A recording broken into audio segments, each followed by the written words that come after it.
آندھرا پردیش کے وزیر اعلیٰ این چندر بابو نائیڈو نے ضلع گنٹور کی ایس ٹی کالونی پہنچ کر ایک غریب شخص کو حکومت کی جانب سے دیے جانے والے وظیفے کی رقم حوالے کی۔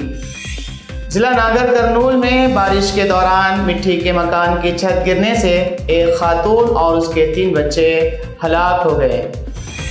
BRS کے سربراہ و سابق وزیر اعلیٰ کے چندر شیکھر راؤ کی درخواست کو تلنگانہ ہائی کورٹ نے خارج کر دیا۔ حیدرآباد میں قتل کا سلسلہ جاری ہے۔ پولیس کی چوکسی کے باوجود شہر میں جرائم کی واردات میں کمی نہیں آ رہی ہے۔ قلعہ گولکنڈہ کے چھوٹا بازار کے رہنے والے 31 سالہ سید ہدایت علی کا کل بہیمانہ قتل کر دیا گیا۔ سکندرآباد کنٹونمنٹ بورڈ کو GHMC میں ضم کرنے کی منظوری۔ مرکزی حکومت نے سکندرآباد کنٹونمنٹ بورڈ کو GHMC میں ضم کرنے کی منظوری دے دی ہے۔